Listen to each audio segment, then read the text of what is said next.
Welcome to the return slot of horror, a podcast set in the basement of a video store, a place where your hosts, Mickey and Michelangelo, hang out after hours, enjoy spooky cocktails, and can't seem to wax poetic enough about their love for horror films. We invite you to grab a drink, be careful on the stairs, and join us on our journey through the many subsections of our little video store.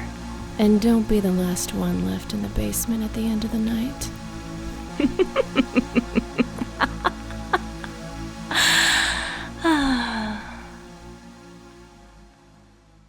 Welcome, listener, to the return slot of horror. Brewster! I can't do the voice. Fuck. Hold on. You wanted to go for it. Yeah, It was decent. Okay, let's stick with it. I Let's think you stick with can pull it off. You're so cool, Brewster. You're so Oh, that's pretty good too. Oh, you're so cool, Brewster. A podcast recorded in the basement of our video store after hours when the doors are locked, the VHSs are rewound, and the moon is glowing pale blue on a brisk and breezy night. We'd like to hang out in the basement, crack open a drink, and discuss our beloved genre horror. Every episode, we invite you to join us for a drink in the basement as we discuss a film selected from one of our painstakingly curated subsections of the video store. That's right. For those of you unlucky enough to grow up without a mom and pop video store, Mickey, can you explain what I'm talking about? Back in the day, before there was streaming, and even really before Blockbuster, there were these independent video stores. And to appease the appetites of the movie nerds like myself, Michelangelo, Chris, they would work directly with distributors to fill their shelves. What made these places special were the people working in the store, curating personalized sections based on their interests and the interests of their patrons. It was a way they made recommendations based on conversations and not just algorithms. So here at the return slot, we keep that spirit alive and strong. We hope you enjoy perusing our sections and joining in our conversations. And tonight is a very special night. We are thrilled to be here on YouTube. That is correct. We are here on the YouTubes, thanks to our friends at Red Tower. That's right. And we'll be bringing you exclusive content, episodes you can only find here on the YouTubes. And best of all, this is really a dream come true, I think, for all of us here, is that we are now cartoon characters. Oh, yeah. Thanks to the brilliant artists at Negative Kitty. Yeah, so all the animations that you're seeing are provided by Negative Kitty, and they can only be seen here on the YouTubes. So we hope you enjoy that. Yeah, I think I look pretty freaking handsome. And we're correct in saying YouTubes.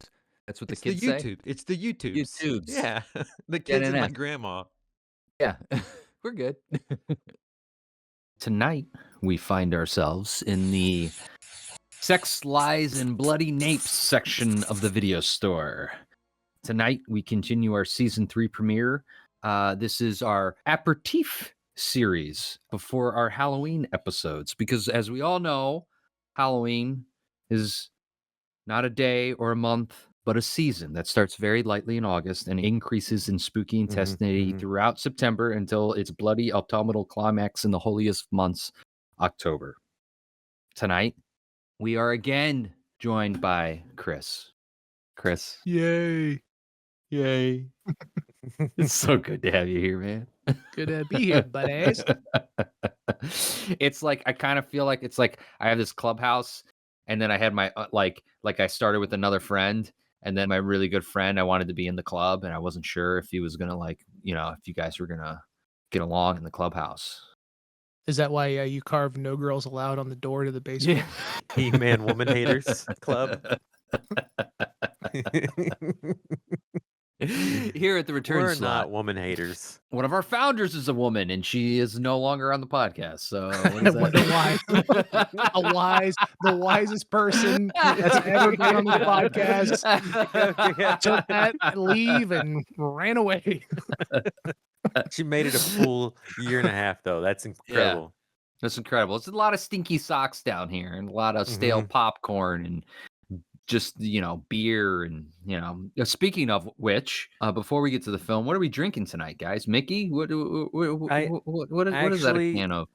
And it's not a can of anything. In honor of the season turning into full blown fall, I went with something a little fall themed.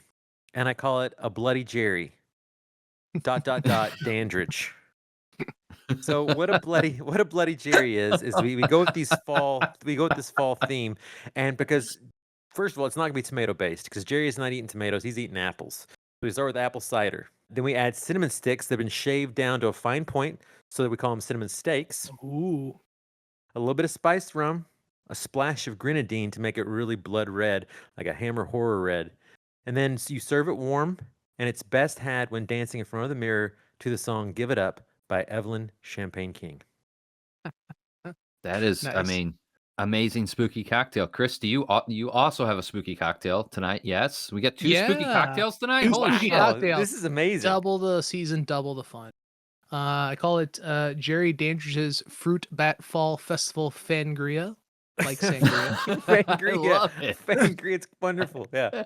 And it's a batch cocktail, take on a classic sangria, red wine, apple cider, Grand Marnier, Mhm. steeped in apple, cinnamon sticks, lemon for 12 hours, topped with a little soda water, and a little cinnamon and sugar coated apple slices at garnish. Oh my gosh, there's some Man. amazing spooky cocktails tonight. Also, I wish you'd been my mom when it came to like bake sales and things, because the way you described all the things you're putting in there and the ingredients, I could tell that you'd be an amazing bake sale mom. I've always wanted to be your mom, Mickey. Ever since I met you. Ever since you met me. Yeah. No offense, my actual mom. No. Yeah. I'm not gonna pick that fight. I'll lose. No, yeah. I'm gonna say offense to your mom. Okay. All right. That's my angle. Yeah. I've only been on a few of these, but has that happened a couple times? Is this a every episode thing? This is part of Defend your the mother? podcast. This Is way we defending talk my mom, about yeah. moms. Moms come up. The Yeah, family it's comes true. up. You know. Brothers who have been in cults come up. That sort of thing. It's the typical. It's a typical all boys clubhouse. A lot of talks about our moms. Lot talks about our moms. Yeah. I will say I can vouch. Chris, everything Chris makes is fantastic. Mm. I He can can tell. bake. He I don't know can about that. cook. He can. It's see he's humble. Mhm. He's very humble. I don't like praise. Just want to kiss you. Come here. Oh, yeah. Oh, okay, you two. Enough. So much love in the basement tonight. Oh yeah, this is gonna be a sexy conversation. This is gonna be a sexy, this is a Mhm. very Yeah, this sexy is. Oh conversation. yeah. I'm drinking the sexiest drink of all time, and that's a brewery from Chicago, Half Acre Beer, their Lagertown, which is their Oktoberfest. Fun. You gotta start them early. You know what I mean? Oh yeah. I don't know if you guys know this. Uh-huh. But Oktoberfest is actually celebrated in Mhm. September. Yeah. That's good. Is that your like radio DJ voice? It's it's my like Nerds. Oh. Frankenstein is the name of the monster's creator. Which the Ah. people who would listen to this podcast are those people, and you just insist on insulting them. Mhm. I hate myself, so I hate The self-loathing people has who- to go to everyone else too. Yeah. Thank you, listener, for listening. I love you. Self-loathe. I have to all loathe. Yeah. Tonight we are talking about Tom Holland's heartfelt love letter to the Hammer horror films of the late 50s through the early 70s, 1985's Fright Night. I did write originally in the title that this was a campy cult classic, Mm. but can you call something like this a cult classic? It was the highest grossing horror film of that summer. Yep. And it spawned Mhm. books and comic books and sequels and video games. I don't think it's very well. I mean, it's cult in that like it's obviously one that has been very popular at like cons and stuff like that, horror cons. But at the same time, too, I don't think it has cult status. I would push back on the camp factor too. I don't think it's a campy film. I think it's got some camp. It's got that sort of Hammer horror camp to it. It's not like I can understand what you're saying. I do too. I understand what you're saying. No, Yeah, I understand what I'm saying. it's a not you. fine line, right? You understand what I'm saying. I understand what you're saying. Mickey doesn't understand what either of us. are I saying. don't. I wouldn't call it campy. Campy wouldn't be one of the descriptions I would come to early on. But yeah, and I also wouldn't call it cult. I mean, Yeah. when we get into like my discovery of it, I think that in and of itself is kind of dismisses as being cult. Yeah. You know. Yeah, we'll get to that. So Chris, this was your pick Oh yeah. for the sex, lies, and bloody nape section of the video store. Why Fright Night, and what's your relationship with it? I was trying to recall. I don't remember the first time I saw this. I feel like it was something that I remember being conscious of it back whenever I was a little kid, Mm-hmm. like young enough that like those effects scared me. And Mm-hmm. I'm pretty Yeah. sure that it was like, I'm pretty sure it was like, again, I feel like I repeat myself a lot whenever this comes up, but like it was like a Joe Bob special, TBS. Like I think Yeah. the first watch was edited even, and that kind of goes like, Yeah. too scary. Need the But Nissan Joe commercial Bob- to clean the palate. But that's what's great about the horror host, right? Uh-huh. And Mhm. especially with a movie that has a horror host in it, like the you get to watch it with someone, and it's like it's scary, but he's holding your hand through it, Mm-hmm. he or she. And I mean, I think that it's I think that it's a fantastic, like I guess kind of a little bit to our conversation earlier, but like, I don't feel like it falls in that camp category a bit because I feel like it is so lovingly done. It is a homage to the vampire films of Mhm. old, from Hammer films, but at the same time too has its own space, is not overly concerned about following any sort of preset rules or conditions. It has humor in it. It has that amazing 80s films. I'm a child of that late 80s, early 90s. Like that was a big part of like, my growing up. And so something like this has a huge space in my heart. So, and it's got Yeah. Herman's Head as a lead. So I Oh, mean, can you get that's better than that? yeah. That is a big factor in me as well. Yeah. Herman's Head. Herman's lost Head Uh, on Fox. William Fox Sunday Ragsdale. lineup. He was the lead on a Fox show Herman's called Head. Herman's Head. Herman's Head. Will you so It- explain this for so- someone who doesn't know, like myself or a listener? If you, Herman's Head. So there are people in Herman's Head that kind of control every kind of his emotion, like lust and like I just really remember lust and There's gluttony and something. Like, there's Lust, like anger. yeah, It's actually funny because like what was that Disney film that came out a few years Inside ago? Out. Inside. Yeah, it's that concept, It is but that like concept. early '90s Ah. Fox, like But also it was like that kind of very. thing. It was kind of it was later at night and it was kind of sexy a little bit because Herman Mhm. like was doing a lot of dating and stuff. So they'd be like making decisions on whether or not to sleep with somebody in his head, and it was a comedy.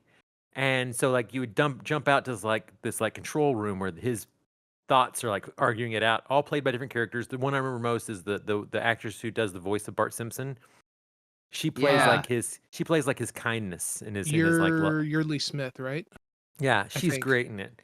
And I just remember it so well because it was like most of my like early ideas of like like Mhm. your emotions towards sexual attraction were kind of from Herman's Head, a show that like it only like ran 2 seasons maybe in like 91 and 92. But that was a big reason why I watched this film was because I had watched Herman's Head, and Herman's Head bumped up against Married with Children, which was Marcy Darcy, Mhm. Yeah. Yeah. so both of those were big in my life. And then, of course, this is 92, 93. So I already knew what Prince Humperdinck was from Yeah. Princess Bride. So when I went to the summer before my 6th grade year, I would go rent movies, but I felt like I had graduated from Monster Squad and like Are You Afraid of the Dark? And I was like trying to really challenge myself.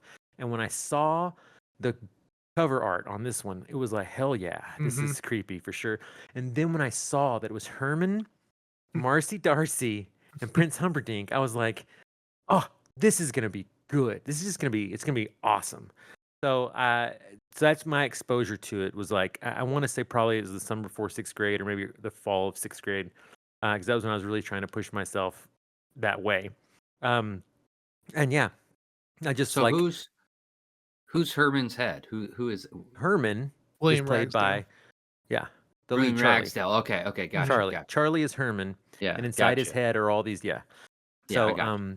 so yeah, it's like for some reason it feels like the movie that was my first movie that was like really rated R, and then from there came like American Werewolf in London and Lost Boys and stuff like that. But this movie was kind of like if it wasn't the first, it was one of the first. that really like was pushing the boundaries of what I was watching. And yeah, there you go. I loved it then.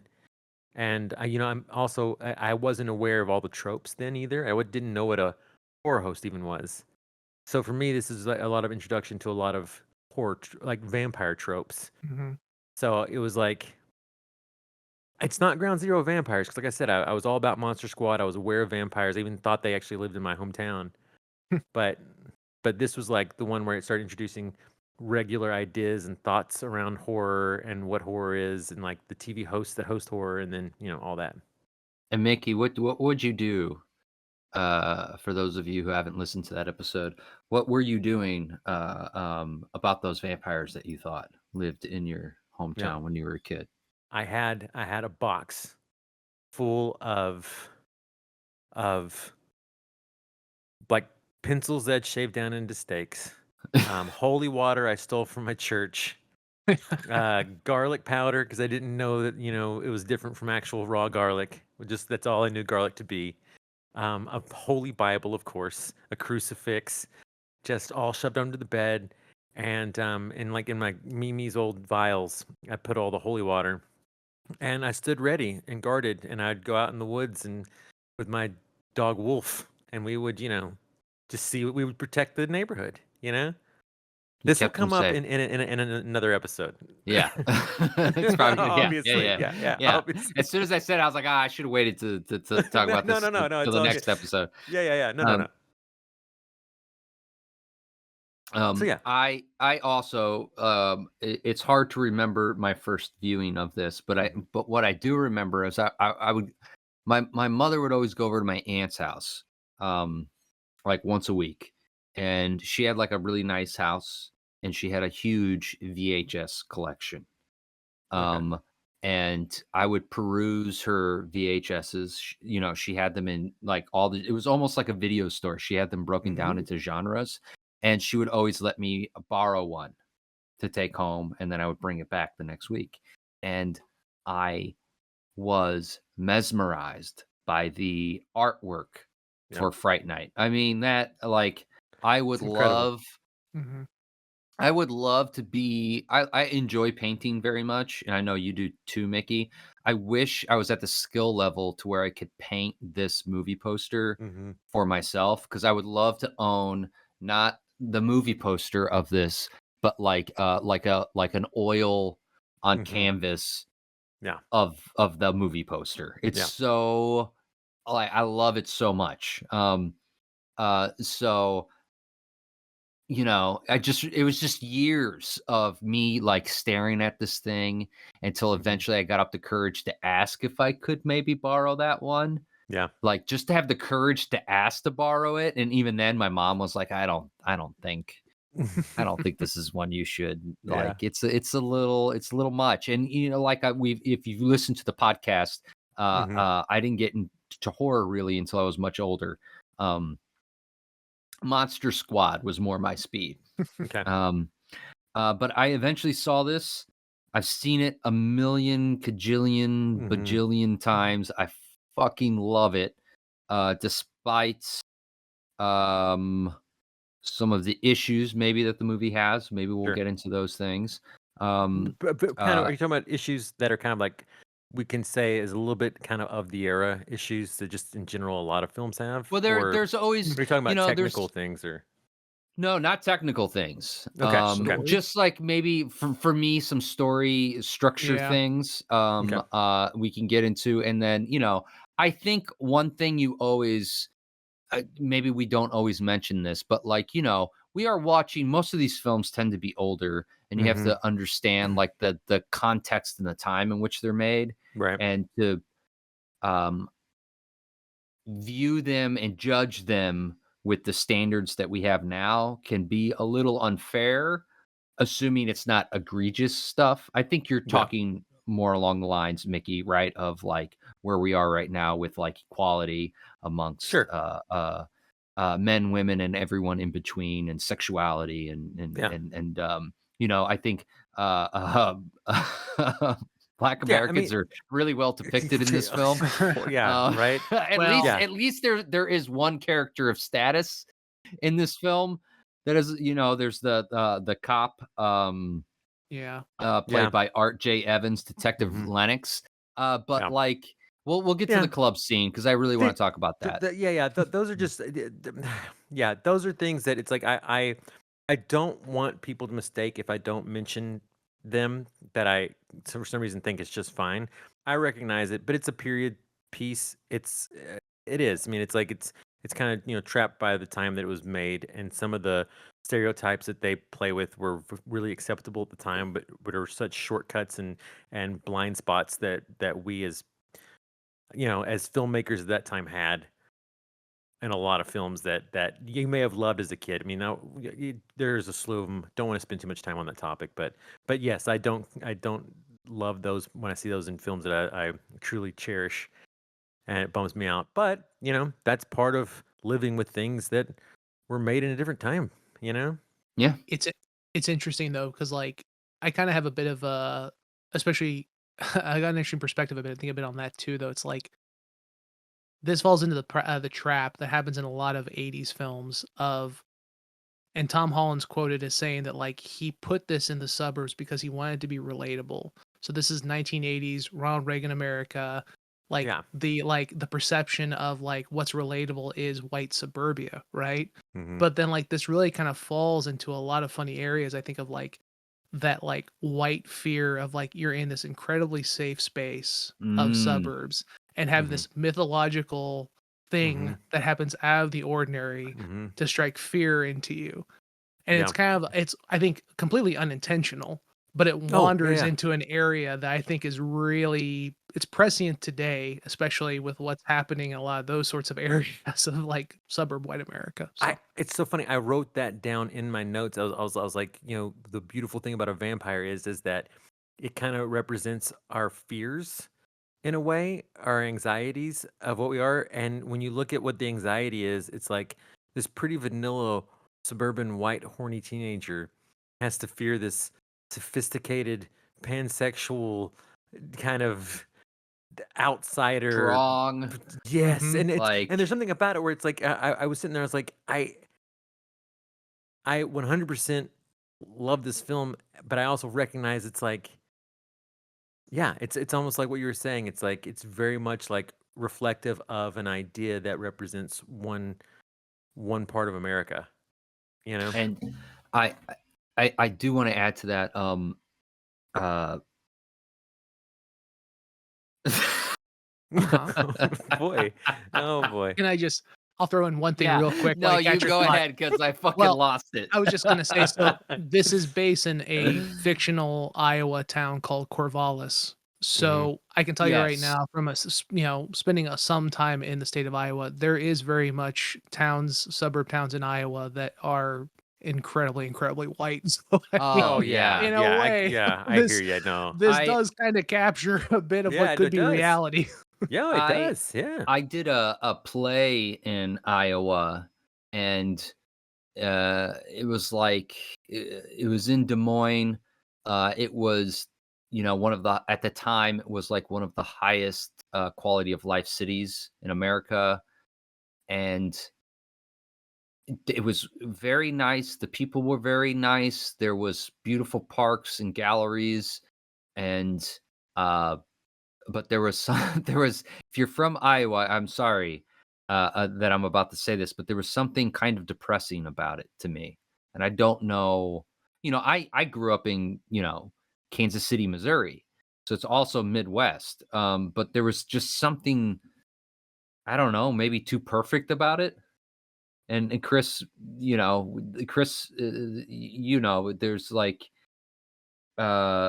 we I'll often watch like a terrible movie or something. You're like, why'd you watch that? And I'm like, because I hate myself. So it's like, A common there's some refrain, yeah. psychological there's some Yeah. psychology wrapped up in that. Mhm. But um oh, so what I was gonna say, I'm just remembering now is don't get me wrong, I love this movie, right? Yep. But when I watch it, now, Mm-hmm. I find, and it was less this time, but it was a lot more. This was a lot more present the last few times I've watched it. That like, it's like Charley is in a movie filled with like rich characters, fun characters. Charley is like the least interesting one. He is like a little self-righteous, and like thank God they, William Ragsdale brought what he brings to the character. But Mm-hmm. I kind of feel like again, I love Holland's script, but I think he's just assuming like, oh, this you're gonna like this guy because he's, Mm-hmm. he's the kid next door. You know what I Yeah. mean?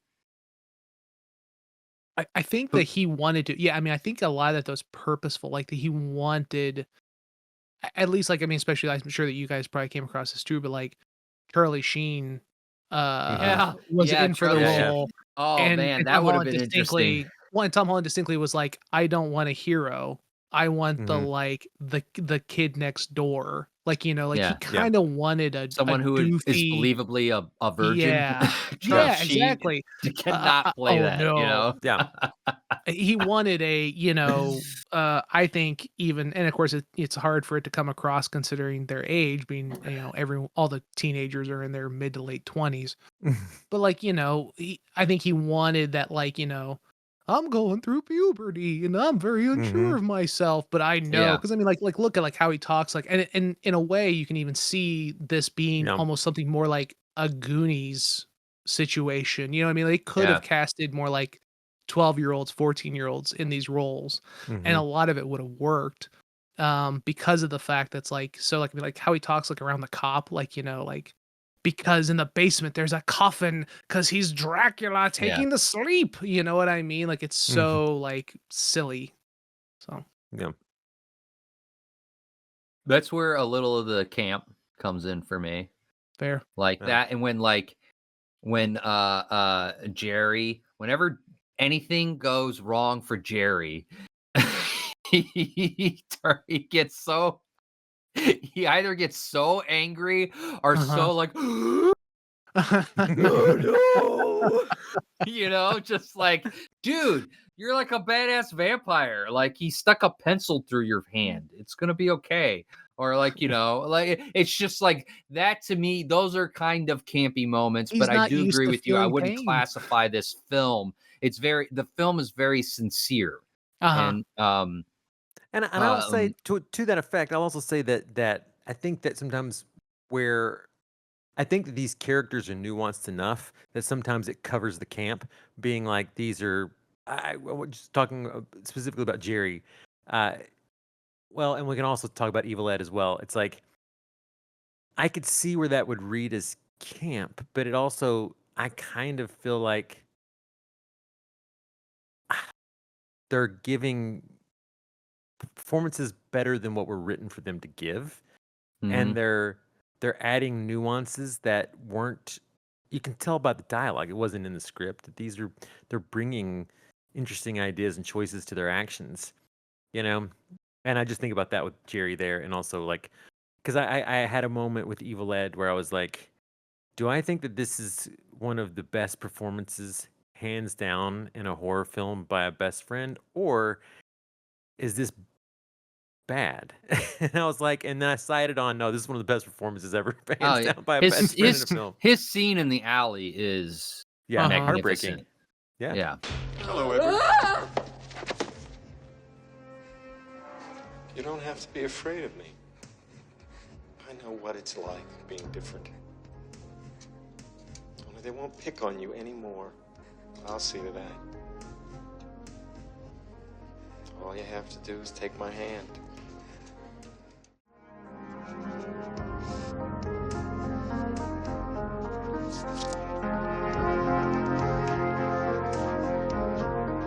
Heartbreaking. Actually, it's heartbreaking. That could be campy, but instead it actually hits the emotional uh, tones that it needs to I think be effective on me in a real way.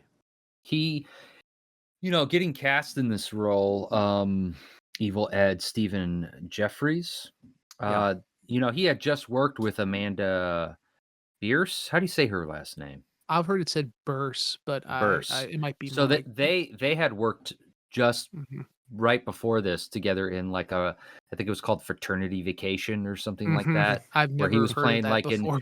yeah, I That tried sounds looking like it one I up. gotta watch. It's the one I gotta Yeah, watch. not exactly Better Off Dead, but I think it was No. probably like a copycat maybe of something like that. Mhm. Um but he had never played this type of character before. He was used to going in for more of like innocent, pure-hearted type Mhm. guys. And I think he has some depth. He Mhm. brings some depth to the character, and he's had an interesting career. Mhm. Chris owns most of his work Mhm. outside Yeah. of Yeah, big feature fan. films. Big collector. What he's only done feature films. What are you talking about? Now he had a streak there in the late '80s, early '90s. That was my favorite works of his, but Yeah. no. I don't know the alias that he had. I forgot to denote it. Did you guys? Oh, I have it No, here. I don't Hold have on it. one second. Let me pull it up here. Shit. But anyway, for Keep the talking. listener, Keep in talking. case if you did not know, Stephen Jeffries hit a point in his life career in which he starred under an alias in some gay pornography films. And And that might have been by choice. I think he yeah, talks well, about it and in he is. a sort of positive way. Mhm. Yeah, Um, I would say that. I mean, I think that it's part of Sam Ritter. his.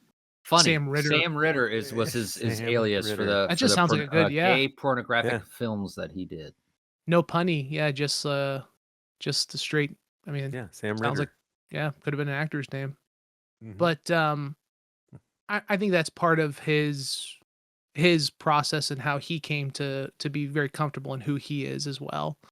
I don't Mhm. think it was anything. I think it was definitely a bit of an organic process, and good for him. I mean, I think that, like, there's a lot of people that have gone down that road and lost themselves to can be very negative to who you are. There's nothing wrong with pornography, but there's a lot of casualties in Oh, the yeah. field of it, unfortunately. Yeah. So Yeah. good for him for, I mean, and he's got a very strong career right now. I mean, he's in a lot of films that I haven't personally watched. There are a lot of horror Yeah. films that, He's working. but he's working. I've listened to him, a couple interviews with him. He comes off very charming, very Right? real. I Yeah. mean, yeah, I that's something that I don't know if you guys came across this or not, but it's interesting. Everyone that was in this film is incredibly bonded. Yeah. Like, Mhm. Chris Sarandon has a podcast that he does in which it's like talking about cooking and like the role of food in your life. It's a good podcast. I recommend it. I think I actually have it here. But anyway, the point being is that all of the co-stars alive, like Roddy McDowall, obviously wasn't able to be a part Right. of it, but have been on it, and they all talk about how much they became good friends, and just it's awesome to see like what a Yeah. nurturing relationship everyone had on this film. And from my understanding, Roddy McDowall, not able to obviously talk about it now, but was like not just the heart of the story, but also on set was like taking family films and just Mhm. very much like Mhm. the patriarch of that crew. And then I read that Sarandon was like such a pro and such an inspiration to some of the young actors to watch him kind of move around the set and just handle the long hours and makeup, being told they're not shooting that particular day, whatever it was, but just a consummate professional the whole way through. I've actually heard there have been a lot of allegations Oh no, confirming that Roddy McDowall was an absolute gentleman and a wonderful person, Mhm. impeccably dressed with amazing taste. Oh, So great. Yeah, I he love would to hear that. he would have 2 dinner parties a week.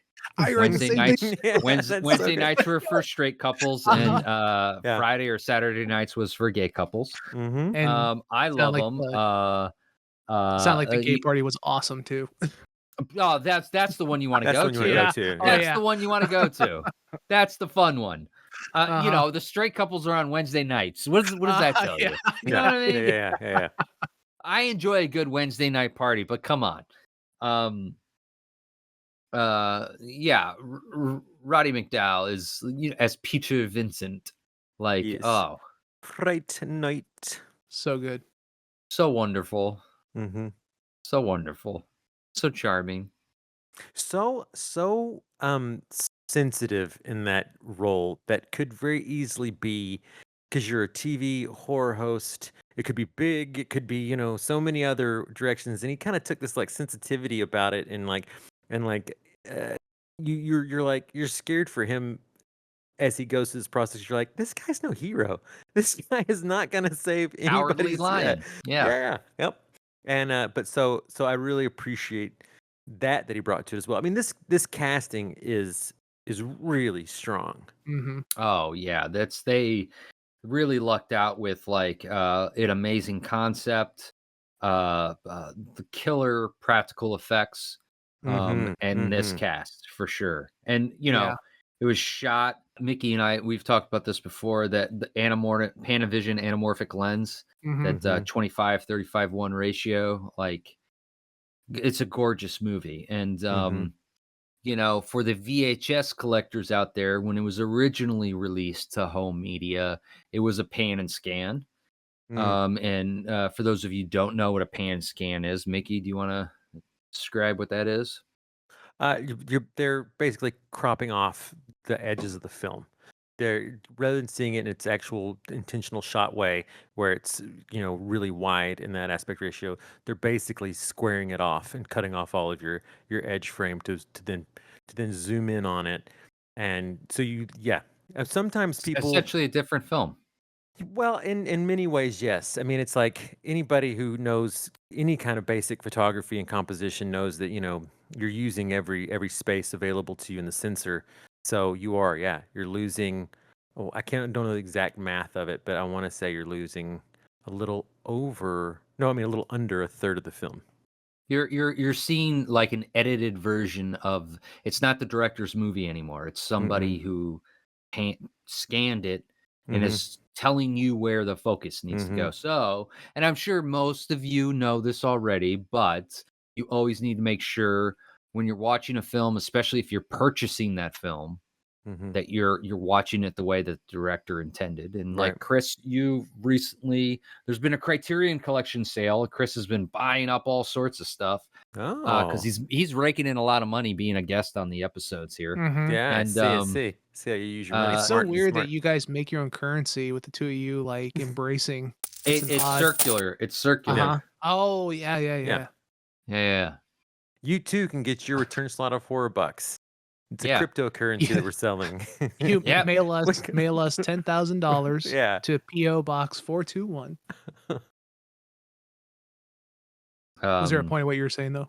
But yeah, it Criterion wasn't sure. directors? Seeing it in its actual meant to be seen Tom Holland way. It's always the way to go for any film, especially if you. Yeah, this is a gorgeous film. A Real lot of quick, texture. I was kind of wondering just about that. Everything, I read one thing and I tried validating it and I couldn't find it anywhere else. Did you guys come across the thing about how so Tom Holland, of course, wrote it and he wanted to direct it, but at one point, Richard Donner was going to direct it and then he decided to move over to Lethal Weapon, right? Oh, Lethal Weapon. Okay. Yeah, and then that opened it back up to Tom Holland directing it. And I read this one place and I've tried validating it, searching through Richard Donner stuff as well. I couldn't find anywhere else. So I don't know if it was BS or not. I wasn't sure if you guys came across that. I didn't come across that. I didn't come across it either, and it's fucking, it's Hollywood land, so yeah, hard who to know knows? if it's real or not. You know what I mean? Yeah. Like, there's probably a hint somewhere where someone said, it'd be great for this Richard Donner. And yeah, then Richard Donner. that's about as far That's as it what went, it is. yeah. It's like, Tom Cruise was up for this part. You know what I mean? Or like you go into IMDb trivia and it's like, depending on the era, it was like whatever the top star was in that era. It's like, well, this person was considered. It's like, because that's the every studio wanted to was considering hire that a guy. star. Yeah. Well, and to that point, I just thought it was funny because in Michelangelo, you said the actor's name, but who played the detective? Like he's got total I'm too old for this shit vibes going on. What? What are you talking about? For heaven's sake, come on. But, look, I'm telling you, Jerry Dandridge is a vampire. Sure, and I'm Dirty Harry. Now, let me tell you something, kid. If I ever catch your ass down at the station house again, I'm throwing it in jail forever. And so it's funny. I was like, yeah. is that an overlap that could have been there? He is Art J. Evans, still, or at least as of 2017, still he has such a baby face, despite the fact that he, I think, went prematurely gray at a pretty young age. He's gray in this film, but he has a very boyish face. Have either of you guys read the book? No. No, I No. haven't. Have you? So there was a novelization of the film, a few different ones of them, but then recently Tom Holland wrote Fright Night Origins, and the plan was to, I don't know if this is still happening, but the plan is to make a trilogy, right? His originally intended or not originally intended, he wrote it as a one-off, but like to create his version of the trilogy, because this did spawn a sequel. There was supposed to be a third film that never came to fruition.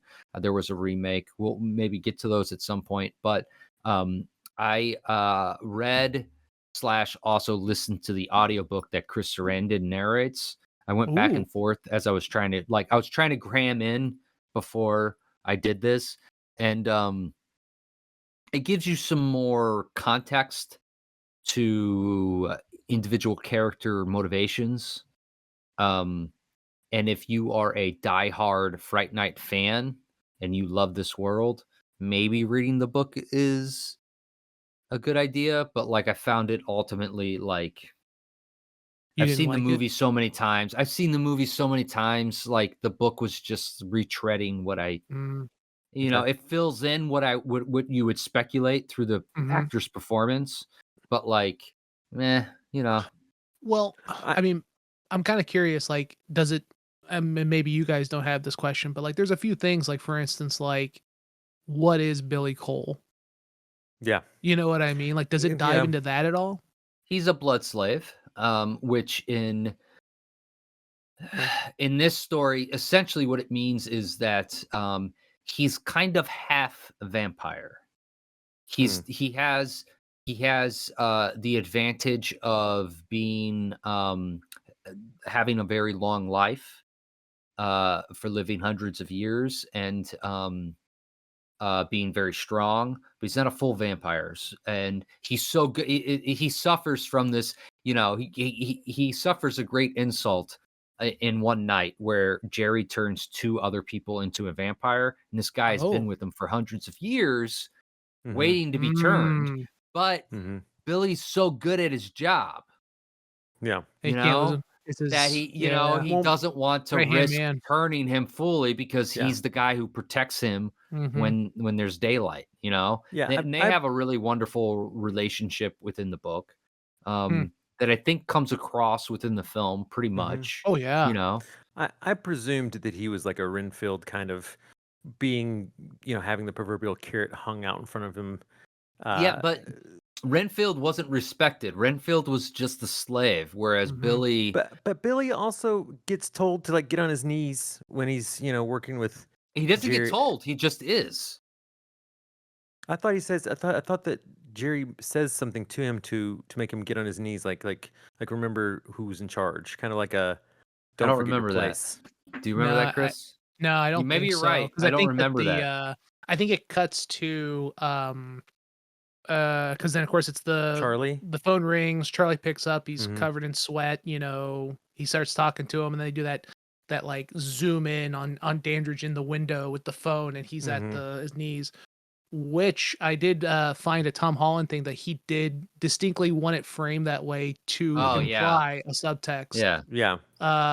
Which I like the fact that he was talking about it. You know what I mean? Because I would have to assume there's a lot in this film that, in that regard, that some of it's intentional and some of it's not.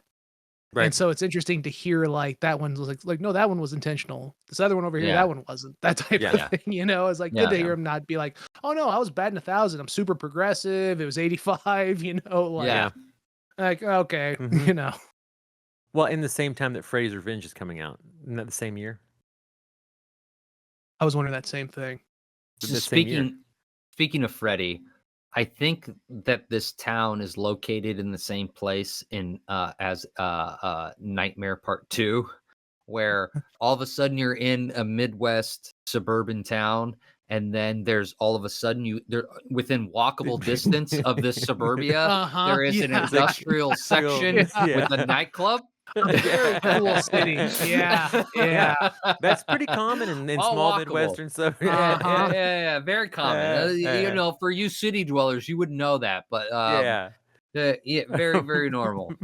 That classic American city, yeah, in which 2 Yeah. blocks Yeah. away from the suburbs. Yeah. Yeah, I enjoyed. So, okay, we bring up the club. Why does Jerry go nuts on the bouncers?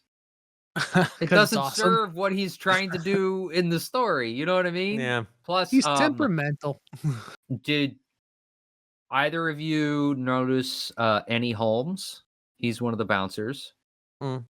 Mm-mm. He was a professional football player. He was on the A team, and he played for the Pittsburgh Steelers, I believe. I thought you guys would know What? this, especially you, Mickey. Yeah, In the Ernie A Holmes. team? Like on an episode of A Team. He wasn't An a part of the A episode. Team. No, Okay, I was no, gonna no. say. Yeah. It's like, He was an I know my episode. A Team pretty well. What kind of And then- lies you trying to tell me? He's the bouncer who gets like Jerry like grabs him by the throat and throws him He's Leon. across the floor. They have names? Is he Yeah, because Leon? the He's first lit- they're- bouncer that gets attacked, he goes, Leon! And then the big guy comes up, he goes, whoosh. Yeah, fair enough. Yeah, he is listed as credited bouncer with too. Yeah, they're not credited with names. That's funny. That's bullshit. But bouncer number 1 is Mhm. Nick Savage, and I was like, I know this guy from something. yeah. Mickey, you What? definitely know this guy. Oh Ooh. God.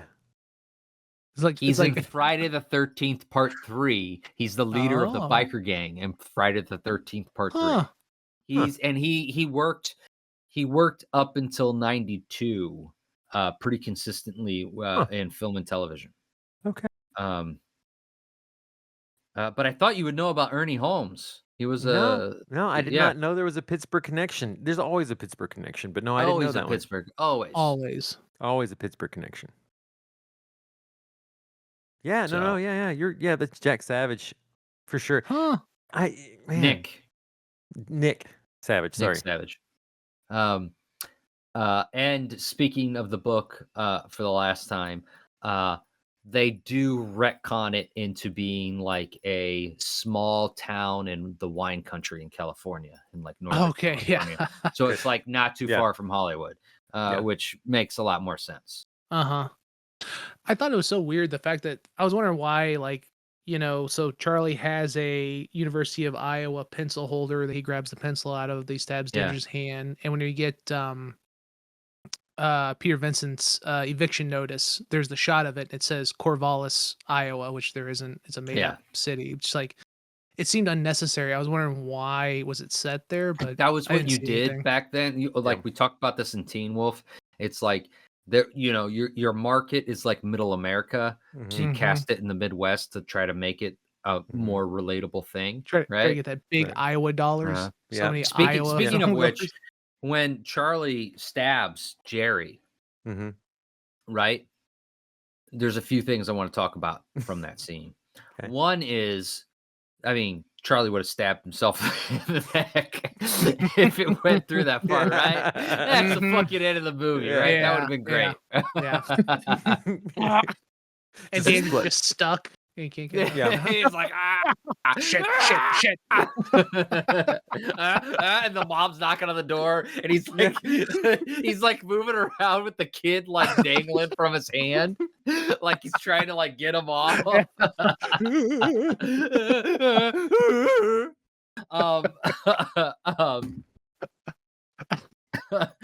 So,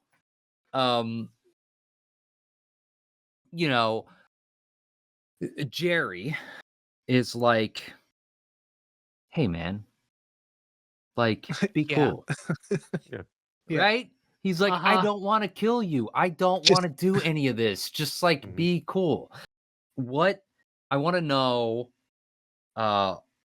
what you guys like, what kind of relationship you would have formed with Jerry as a result of that. If you were Charlie, how would you want your Fright Night story to go if you were Mm. Charlie?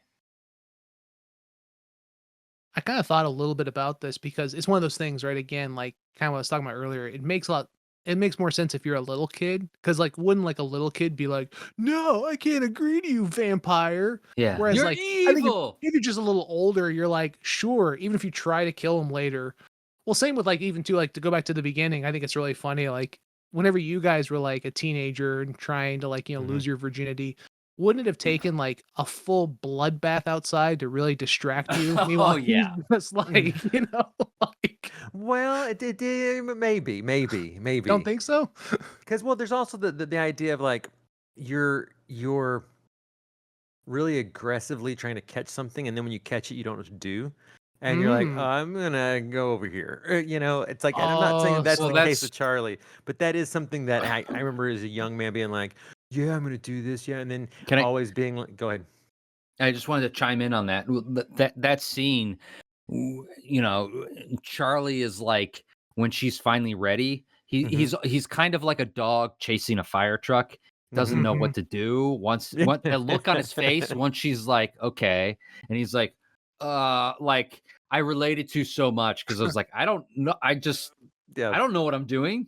well, and to go from full coercion to that is a big turnaround because Yeah. he's Must very find creepy something. for a minute. Oh, look, our neighbor's got coffins Yeah. they're moving in. Oh, look over there. You know what I mean? Whether it's clearly that, no, but don't know if that's the character choice there, but I think a did see simple that. fix, a simple fix for because we were all teenagers at one point, and we were all trying to advance our sexual knowledge. And I remember my experience at that age was a lot of dry humping. I was very like I was very late to the game on a lot of things. So like I was in my final years of high school dating a girl that I dated for 7 years, and she was wonderful. But I do remember at one point like telling her like, listen, like I love you. We were saying I love you at that point, and I did love her. I was like, I love you, but I cannot dry hump anymore. My penis is a scab right now. Like we either have to figure something, like we either move on to the next stuff if you're comfortable with that, or we have to stop this. I don't want you to think that I'm not into you, but my penis is literally like has scabs on it from all the dry humping we've doing. We need to move on to something else. Not full penetration, not full sex yet, but just the next step. And this is the reason why athleisure has blown up in the world. High school kids now never wear jeans. They're never in slacks. No zippers. It's the zipper, really. The zipper really is fucking will kill you, man. Yeah. Kevin Smith has a very funny story about like the first time he had sex with his wife. They were dry humping so hard that he had a scab on his dick. So when he put his penis inside her and they had sex for the first time, he was like, it felt like he was sticking his dick in battery acid, like But I think there were some things that could have been done, very simple things to make me like Charlie more, and it's as simple as like the old saying, more dry humping, more dry humping, more relatable dry humping, more relatable dry humping. No, I'll get this guy. I totally get it. It's the zipper. It's the zipper, right? Save the cat, sir. Save the cat. I don't feel like Charlie really has a save the cat moment. In the book, we learn about Charlie's father, and we get some sympathy for him there. But like in the film, we don't know what's going on with his single dad. mom of the kid. Yeah. And I like that personally. Yeah, I don't do try to too. do that. Yeah. Yeah. I like how thirsty his mom is. Yeah. Yeah. Like, everyone's really that. That Actually, handsome man moved in next door. This brings up something that I wanted to talk about, and this connects it to our previous episode, moms. Martin. Thirsty moms. But like, so in Martin, right? Martin's we've decided in the way we interpreted the film, Martin's not a vampire, right? So, but a point I was trying to make is Martin is a vampire when you take away all the magic, right? And Jerry's like the 180 of Martin, right? Or if you're watching Last Action Hero, He's a 360. Yeah. Little inside joke there. Anyways, sorry, Mickey. I'm sure you got it though, because you've seen Last Yeah. Action Hero. Oh yeah. But Jerry is a 180 of Martin. Mhm. He is sexy, he is sophisticated, and he has the magic. He is making people do what they don't want to do through his magic. He has the glimmer. He's the glimmer man. I would love to see a Steven Seagal vampire movie, by the way. He's a scumbag though. But terrible person. But that Jerry is it's like how women there's a large fandom of women who find Chris Sarandon's Jerry very enticing. Yeah. Like, women, I do. Men. I would, I and it's find like Chris Chris. Sarandon I would very like, man, like enticing. if Chris Sarandon from the 80s was coming on to me, that would be hard. Yeah. And Mickey, you got your hair right now is very Chris Sarandon. Mickey has luscious locks. I have tried to fashion my life after 3 men, and Chris Sarandon's one of them. Oh hell John yeah! Stamos and Harry Connick Jr. No, or John Wayne. John Stamos. John What is the Stamos, two? yes. Stamos, Chris Sarandon, and It's Chris Sarandon, and then finally Oscar Isaac as of late. oh, okay. yeah. How do I fashion felt myself? like it was something beforehand. There was something before though. It was either Stamos Harry was, Connick Jr. Stamos was my young. You always, my brothers look just like Harry Connick Jr., and you think I look like an Hispanic Harry Connick Jr. You said that to me. I never said that to you. Oh, maybe I'm You making that said up. that to I'm me. rewriting history. Yeah, but no, Chris Sarandon, what a man. looker. And, I What mean, a just so looker. suave and just so, and then even like in personal life, I mean, you hear him talk about things. He's so personal, man. And to your point, I hear what you're saying about Martin. I do fully understand what you were saying. Martin is a subversion of the trope that is so prevalent in the vampire myth, which is they are sexy. They are vampires are Christopher that. Lee, man, he would like. But I guess where I'm going with it is that yes, you're 100% right. George Romero was taking the vampire, what a vampire does, putting it on a human with mental, whatever. I just mean that's a subversion of what the vampire trope is, which is great in Martin, but Chris Sarandon is what is one of the most appealing things about a vampire, which is Lestat. It's the charm. It's the way they move about the world, forever youthful, confident, competent. So I don't think we quite answered my question yet. Like, No, what we totally ran away from that. relationship would you have formed with Jerry if you were Charley, and how would your Fright Night story have gone? Chris, you want to go with this one first? I think, well, like, I was just going to say, like, I mean, I don't know about my Fright Night story, but, like, the thing that obviously came across my mind in the scene, like, watching it again was just, like, I mean, why not be like, yep, you bet it, boss, like, I mean, I forget you, you forget me, and then even if you do eventually plot to try to take him down, you at least buy yourself time and able to recoup and think about it, not try to do a shitty attack whenever he's got you by the balls, Yeah. I mean, obviously, yeah, that's a hard one, right? I mean, I think we always want to think that in times of great strife and when put into peril, we will always act our best heroic film version of ourselves. Would we? I don't know. Never been put in a position of being around a vampire. Yeah. I would probably call Dalton Wilcox my favorite vampire hunter. if you know Andy Daly. Okay, so Mickey, Chris isn't in the arts like you and I. So like, well, what's your answer? Well, This, I actually wrote down in my notes that Jerry is what I wanted to be in life, what I aspired to. You wanted but to kill really, hookers? Yeah, but Martin. But he doesn't kill he hookers. Kill a hooker. No, he doesn't. He doesn't. I know. Let's not get into the semantics of Sex Martin workers. during Sex during workers. Fright Night. Sex workers. But But Jerry is what I aspire to be. Jerry is what we all kind of want to be. But really, at the end of the day, in high school, I was just a Charlie. I was Jerry's paleo. Mm-hmm. yeah. He He's is. paleo. He's Jerry's fruit and paleo. apples Yeah. An animal. yeah. But, Yeah.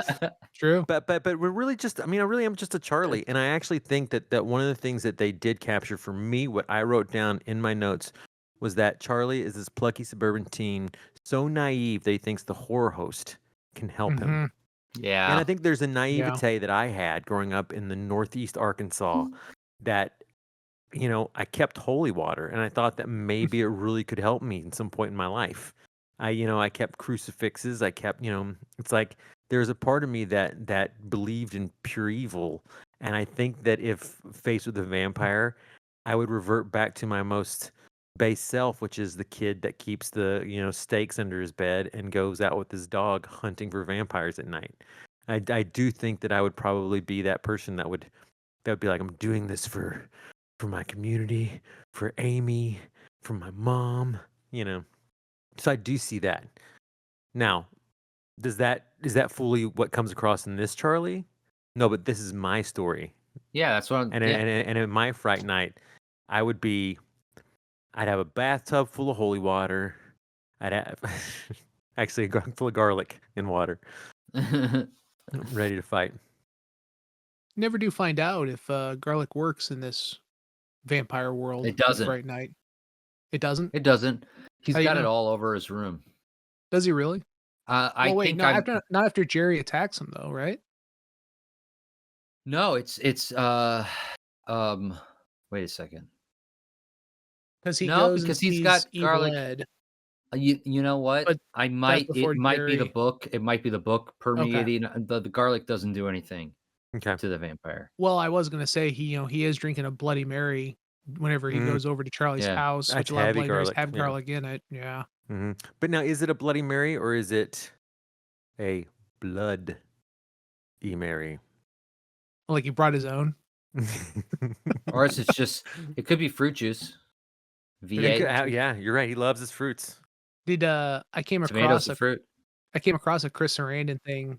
I don't know if you guys came across it, that in his thing was that Yes. Jerry Yeah. eats fruit because he's a fruit He's a fruit bat, bat. and Yeah. that Yeah, and yeah. then He and brought he that. distinctly eats an apple after he drinks blood to cleanse his palate.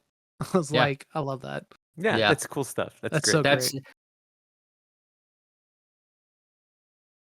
And You should- the way in which he eats the apple, I just want to Uh-huh. note, is Yeah. like the coolest apple eating I think Yep. I've seen on screen. The I can't think of a best better apple eating. fruit Mhm. eat like he puts Brad Pitt to shame with how Yeah. he eats his fruit.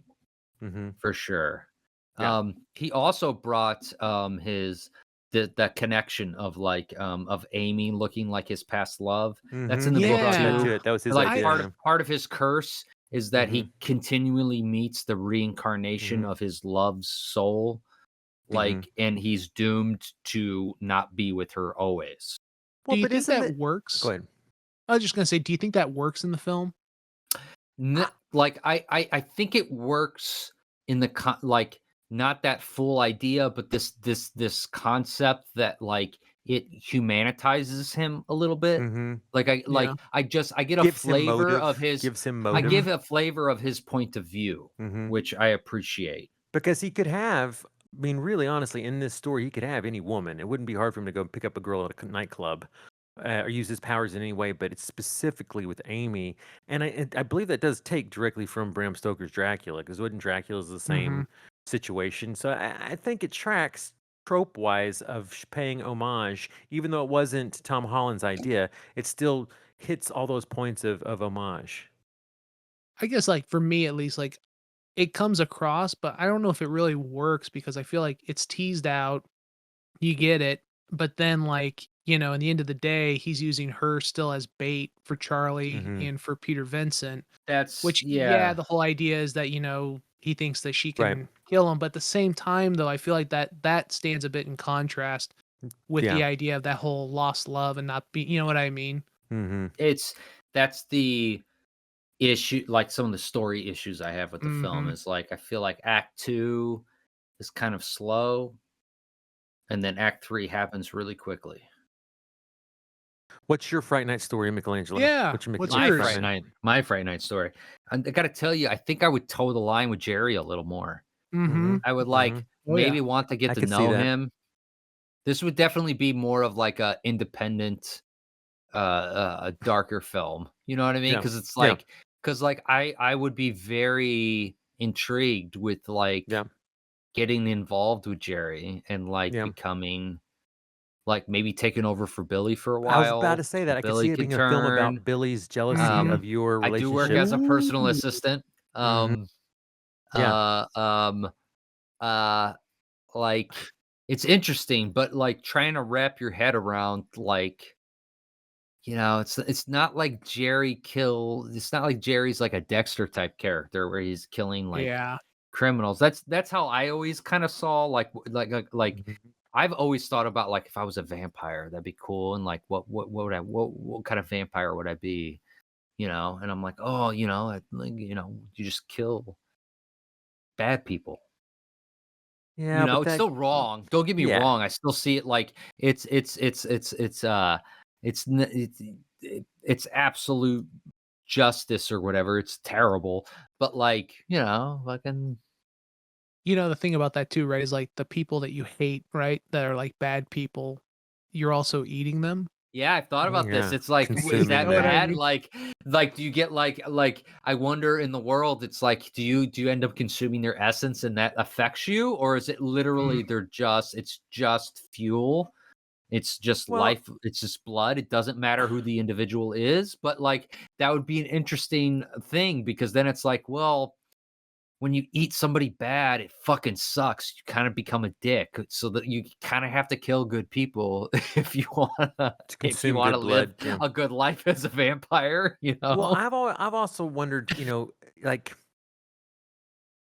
the so first of all, just as a vampire in general, you're conditioned to live with your illness, right? So it's like you are going to accept that the only way for you to survive without constant pain is by killing somebody and consuming their blood.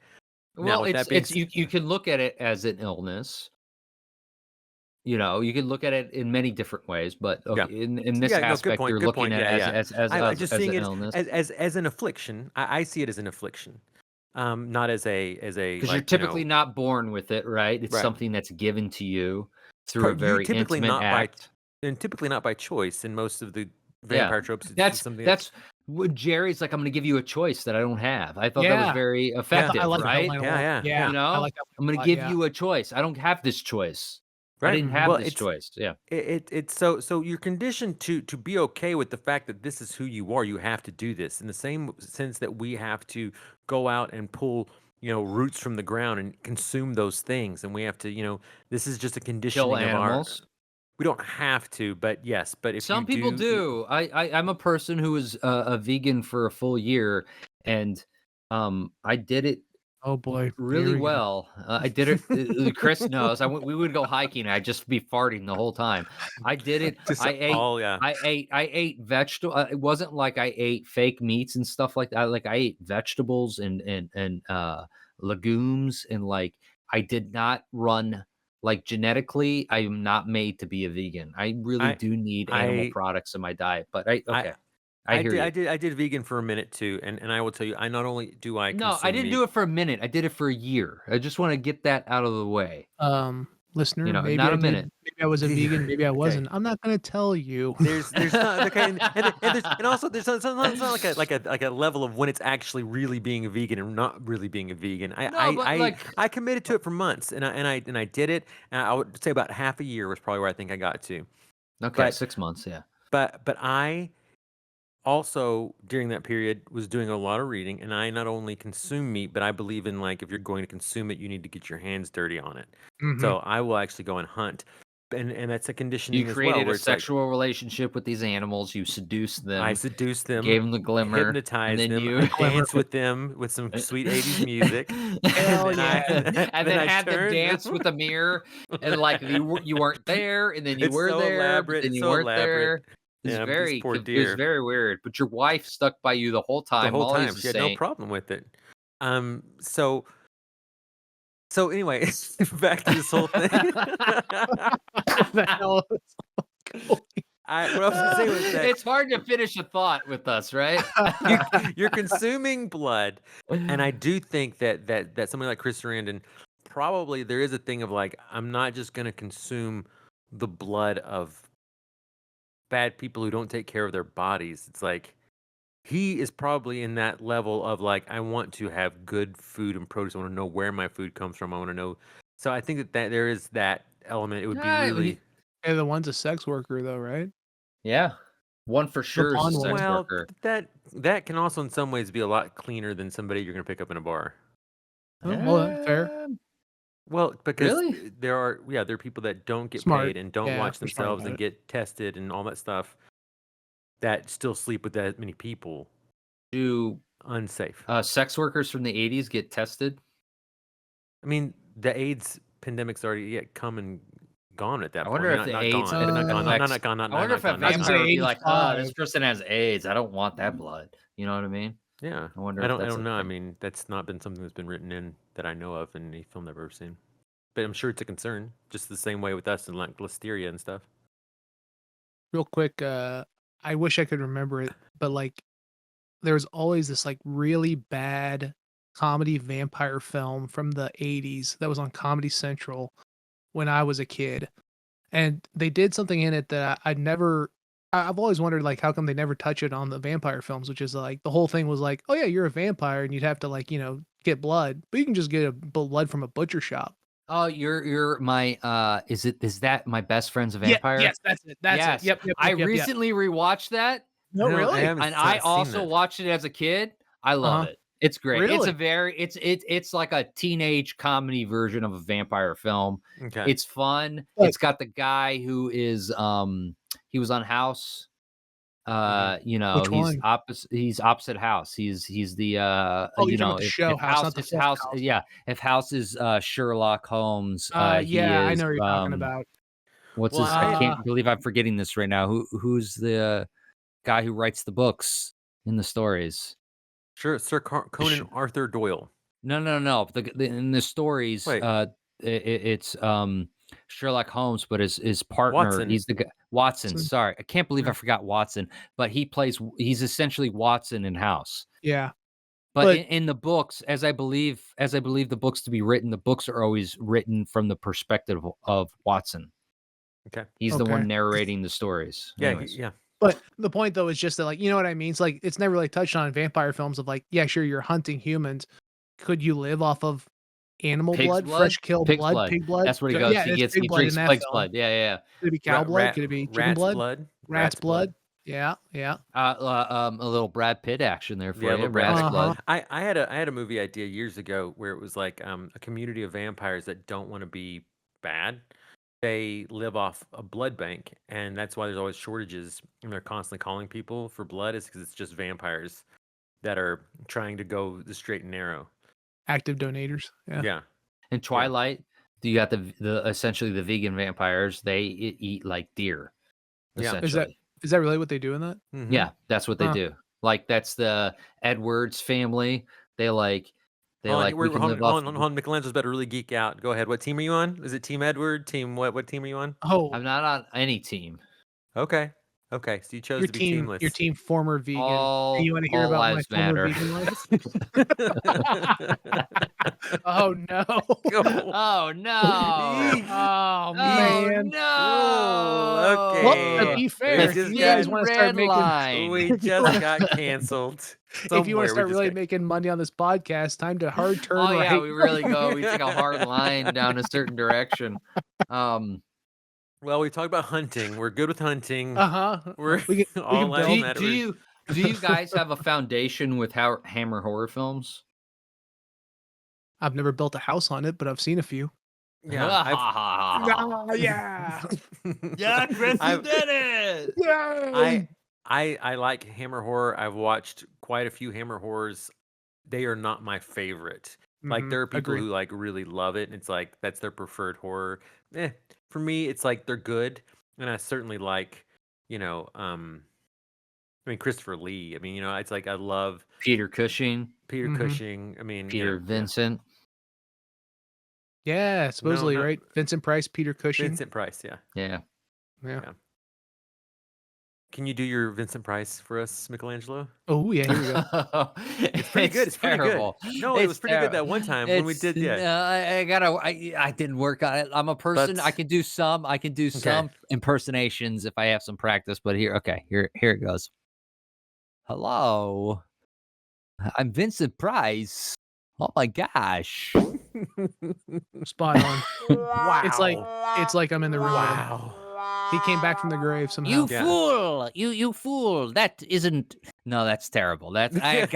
I gotta That work. was like- You gotta no, give me wording. But that was Vincent Price doing Vincent Price on Scooby Doo. That was pretty good. That was pretty good. Yeah. He kind of I heightens himself. see. It's like we're not even close, Mickey. But No, don't. Never mind. Cutting this out. Cutting this out. Cut, Cutting- cut, cut, no, cut, keep cutting it. it for- Yeah, Mickey, keep it in. You know, Vincent Price. He's very hard to do. You know. Chris, you do Vincent Price.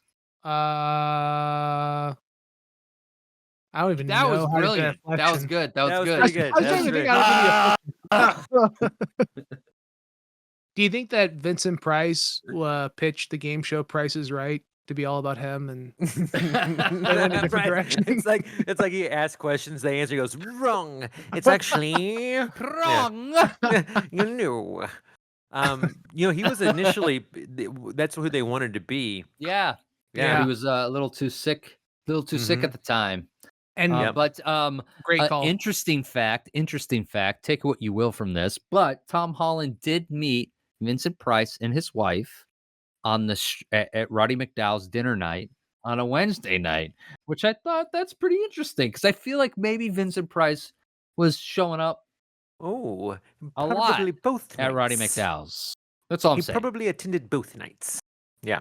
Both nights. Yes. We're not. This isn't even. This is we're getting closer.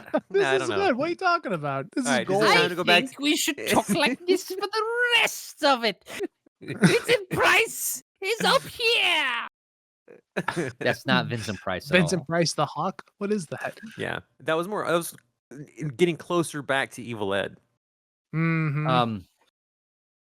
Who? Speaking of Vincent, of Peter Vincent, who was your Peter Vincent? Chris, I kind of feel like I know the answer to this already, but who was your Peter Vincent growing up? Who was my horror the host. horror host? It would be Joe Bob.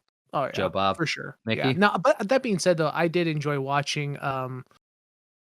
Oh fuck, I can't remember. Local Kansas City. It wasn't always horror films, but TV 62 in Kansas City on Saturday nights. It was a guy who had a car dealership who would host like Yeah, really he didn't cheesy do a horror films. character. He did skits. It'd be like him he wearing did, like jungle gear and like a blow up Yeah. python around his shoulder for Yeah. like some jungle film. It was cheesy as hell. I remember him. Chris and I both grew up in the same region, and he was a guy who owned a car dealership, and he would like. Mhm. He often did like an Indiana Jones-esque type of thing, is Yeah. how I remember him. But yeah, It Uh, ran the gambit of like action to yeah. like horror films. brilliant way to like promote your dealership back then. You Mhm. know, if I had been in the age to buy a car and had money, I would have gone to him and just given him whatever he wanted. Okay. He's my Jerry, is what I'm saying. He's my Jerry. Wow, we found it. So, listener, think of like an older man with like, salt and pepper slick back hair and kind of that like 80s horn rimmed glasses that were kind of squared off. And he'd be like, hey there, tonight we're going to be talking about. like, Wow, that's He's my Jerry Dandridge. I really love wanted that. to have sex with him. yeah. Mickey. I mean, on that note, So I have three. Joe Bob Briggs was my first horror host because I grew up in like small town suburb. The local TV station didn't have a horror host or a late night horror show. They had infomercials. So for me, it was Joe Bob Briggs and Monster Vision. Then after discovering Elvira, she became kind of like my like top creme de la creme of what a horror host is because of her wit more than anything. That's all I noticed as a teenage boy was just her wit. Just her wit. And I watch then- Elvira for the Beautiful. commentary. Bouncing wits. and then when I moved to Pittsburgh as an adult, I worked at a TV, or actually a radio / TV station, KDKA for those who don't know it. And there is a classic, one of the all-time American greats, which is Chilly Billy and his Chiller Theater. And Chilly I don't Billy, know this. well, Chilly Billy was in the movie Night of the Living Dead. Really? Yep. His daughter is the star of Day of the Dead. Oh, Yeah, but Chilly Billy in his Chiller Theater is so great because he plays it like a 1970s game host who just happens to be friends with all these monsters. nice. So he come on, he's like, "Hey guys, it's me, Chilly Billy, back on the Chiller Theater. Don't worry, we got a great one for you." And then he'd bring out all of his different guests that would be like a vampire type and a Frankenstein type, and he'd have some like witty banter with them, and then they go into the film. And but he was so essential in Night of the Living Dead, getting out, and just like what he did for George Romero and all those guys, that I would be remiss to not mention him as we talk about horror hosts. So my first experience with Joe Bob, my creme de la creme is Elvira, but Chilly Billy should be known in the lexicon of great horror hosts. I also had Joe Bob. I mean, I still talk about him all the time. I subscribe to Shudder just for The Last Drive-In with Joe Bob. But my second exposure, and when I lived in Chicago, I was like, I got to get home because Ben Gulli's on tonight. Yeah. Yeah. Me TV, Sven yeah. Gulli, Mhm. love him. And then He's of a course, classic too. Yeah. once I discovered Elvira in her wits, I love Elvira. I love her. Like it's Cassandra fant- Peterson's incredible. Yeah, she's fantastic. Did any of you guys have a TV in your room growing up? Yeah. And like when I did? was like 16, it was like one of those like, 12-inch color TVs with a rabbit antenna. Yeah. Mhm. Mickey? I got my first TV in my room when I was in 8th grade. Yeah, it's about the same age for me too. Mhm. Yeah. And it was because I bought my TV around that same age Oh, too. Okay. Yeah. I got mine because it just happened when I hit 8th grade, the final sibling had moved out. So it was like I adopted all the stuff around the house they Mhm. left behind. Yeah. So my room became like Same. it was like all of a sudden I was like Ferris Bueller, man. I had like an old Yeah. compact Presario. I had a TV. Uh-huh, I had yep. posters of Led Zeppelin and Guns N' Roses. Yeah. Didn't I even had a listen witness. to. I had a witness photo poster. Harrison Ford witness. Witness? Yeah, That's so and heavy. and That's a heavy for Paul an 8th grader. McCartney Wings poster as well. From your sister? No, for my parents. It was like my parents' poster. Your parents passed down a Witness and a Wings poster to you? Yeah. Why? I found them and they were like, "Oh yeah, I guess we bought that when they got married when they were like, 18 and like 20." You're like, really like that Witness? And really It was I didn't have Witness any and money Wings. for posters of like my generation, so I was like, it's a poster, And I had a Zenith TV that was color with the antenna, and it was like no remote. You had to like press the 4 Uh-huh. buttons I on feel, the I feel TV. so sad for you that you inherited Harrison Ford like face on the poster of Witness. Yeah. I inherited like Alyssa Milano. I inherited Oh, like there you whoa, go. I whoa, know whoa, like whoa, my wow, older brothers had the whoa. good stuff. They had the good Mm. stuff. They had the goods. I don't know. Harrison Ford's got that the hat and oh man. Yeah. That's true. Yeah. Harrison Yeah, Ford's yeah. pretty sexy. He's on par with Pretty Jerry handsome guy. Dandridge in that movie. Yeah. He deflowers an Amish woman, so Does he no, he really? doesn't. He doesn't deflower her, but I think he hooks up with her. I do remember She's that. divorced. She's divorced. Her husband died or something like that. And the bad guy, the long-haired bad guy from Die Hard, is in that movie Yeah. as like, I don't trust this guy who's not Amish. He gets picked know? on by the tourist, right? The Russian ballet dancer. Was he a Russian ballet dancer? Yeah. Really? That makes That's sense. like the big thing. Like he's a beautiful artist of dance and movement that was like picked to be the bad, the heel in a bunch of like action movies in America. Yeah. Huh. So soundtrack. Hell yeah. Yeah, all the way. Chris. It rules. Between Brad Fiedel is amazing synthesizer score. The score to this film Yeah. is so freaking good. It is sexy. It's a little scary. It's perfect. You got fantastic songs by Sparks, Devo. Oh yeah. Is that Sparks brothers? Or no? They just go by Sparks. Okay. They're not Sparks, brothers. They're not technically related, right? Are they really? Well, don't there is remember now. Sparks brothers, right? Isn't that Well, something different, maybe? I mean, I've watched the documentary, and I do believe they are brothers. Yes. Edgar Are they actually related? right? Okay. Yeah, by Edgar Wright. Yeah. I haven't Yeah, watched yeah. it. This Is it good? Sparks Brothers. I didn't realize they were on this. It's Interesting. really good. It's really good actually. And there's a song called "Dicking Around" that I put on daily for Molly because I'm like, whenever I'm doing stuff, she's like, "What are you doing?" I'm like, I'll just do it in song. And it's like, all day long, I'm dicking around, nothing to do, just a dicking around. It's a great song. Anyway, Molly is the voice of the podcast, by Yeah. the way. For those of you who don't know. and also she's the one that looks at me and is like, you have to work and make money. And I'm like, yeah, I know, but I just want to dick around instead. Mm-hmm. For the listener who doesn't know, by the way, Mickey is a badass. He has his military career, he has his acting career, and he has his Dicking around career. Dicking around around career? career, which is like Nice. a production company, which is very it's not easy. You bust your ass. You're not dicking around, dude.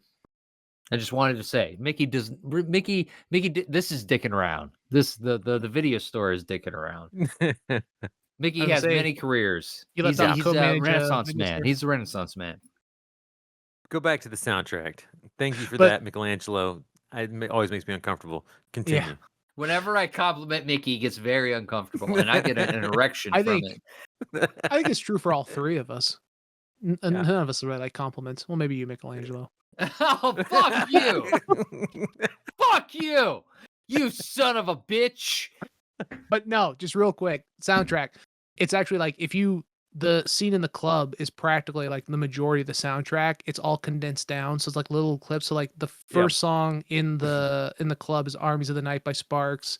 Goes into Ian Hunter's "Good Man," which is this like really cheesy '80s rock song that's great. That "Bad Time" by Evelyn King, or no, actually, yeah. Then Evelyn King's "Give It Up," and finally "Autographs." You can't hide. You can't run. You can't hide. That's great. Pretty fantastic. But yeah, no, the soundtrack's awesome. It's out there. I highly recommend it. Perfect example of 80s soundtracks. Agreed 100. Agreed 100%. Yeah. Do you guys know of, or have you seen the documentary "You're So Cool, Brewster"? The story of Fright Night. Brewster. That's pretty good. That was You guys good. both did Now, pretty good. now yeah. do it as Vincent Price. Oh, here you go. You're so cool, Brewster. I can't do Vincent Price right now. It's like, Not, from not, the shadows not of the terrible. night. Not terrible. Don't beat yourself up on that. That was not bad. If we were doing a Vincent Price film right now, both of us, I think, would be pretty solid at capturing the essence of that voice because he has such a unique. Absolutely. Absolutely. You got to have input. You got to Yeah, I haven't listened to Vincent Price in months, maybe a year. Get your shit together. Yeah. That's all I have to say. No, I've not seen the documentary. It's a two-parter. I've only seen the first part because I actually haven't seen this, and this brings us to sequels and remakes before we finish out. I have seen the sequel. I have not. I have not. I've I've always seen the wanted remake. to see it. I know the Same. guy who's the bad guy in Cobra is in it. Mm-hmm. Yeah, I saw the cast list section on IMDb. I saw it. I was like, I didn't know he was in anything else. The female Jerry in the second movie is like, at the time when I watched it, it was like, oh, that's cool. But I think kind of like looking back at it now, I'm like, that was fucking badass. That more than anything speaks to a modern viewing than the original film does. It's I actually gotta check it out. Yeah. Yeah. I mean, I gotta it's check it out. considers. Yeah, it's the sequel is about essentially the Jerry character is I can't remember what the name of the female is, but she's got all that swagger, and they're in like metropolitan New York City, I believe, and there are a lot of different types of monsters involved in it as well, not just the vampire. So it kind of like gets into like it makes the world bigger. It's pretty cool. I would have liked to have seen Tom Holland's cinematic universe of the monster of like what Hammer did with Yeah. the Universal monsters, right? I would have Right. liked to have seen what Tom Holland would have done with like that sort of like genuine affection and sincerity, love and care put into these films, but with humor, like very approachable, not hardcore horror films, like what he would have done with all the monsters. You I know, wonder if he that would would have have been wanted to, interesting. though. You know, I because think. he I kind of mean, was moving on to a lot of different projects, and like he was well, he dabbling was in a doing lot of different Chucky. areas. He So had much. Yeah, of Chucky course. going. He Yeah. had Child's Play going on, so that canceled out Tom Holland and Chris Sarandon, and there were Evil Ed was supposed to come back, but he wanted to star in Mhm. Robert Englund's 976 Evil, Mhm. and then of course Amy's character was supposed to come back, but that actress Amanda Mhm. went on to great success for a decade Yeah. with Married with Children. So It's I've always interesting. Oh, go ahead. I've always written off the sequel because I was like I love the original so much. Mm-hmm. You don't want to like taint the original with like this shitty sequel, but like I've seen the original so many times, you know what I mean? It's like Yeah. maybe I should give this a shot, Yeah, I think And so. I think that you will be pleasantly surprised that it's not as crappy as maybe sequels tend to be. Mm-hmm. It's like and I just looked it up. Julie Carmen, who plays Regine Dandridge, is pretty freaking amazing. and it's a pretty interesting story because so Roddy McDowall was all behind like a Fright Night 3. And then the guy who ran the company, the film company that was like produced Fright Night 2, his 2 sons killed him and his wife. Oh They, like, shit! murdered them. Yeah. It's like it's very weird. I was looking it up. I'm like, is this actually true? I don't know if it's true. This is Huh. Wikipedia, so I don't know if it's true. But that happened, and it put like that affected Fright Night 2, and then that affected the eventual like Fright Night 3 that was going to happen. Well, are you So, yeah. aware that the director of and this is stuff I'm just coming to right now because I looked it up, but that Tommy Lee Wallace directed Fright Night 2, and you might know him from It, the TV miniseries. Yeah. Directed that.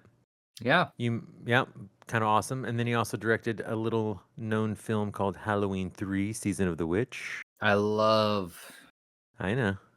Maybe that'll come up later. Yeah. All I'm this year. saying We'll is find out. that the It TV miniseries played a big role in my childhood, as well as Halloween 3: Season of the Witch, latter in my life. But my point being is that I think a Tommy Lee Wallace film is worthy of watching, and written still by Tom Holland, and really good like lead female antagonist. So yeah.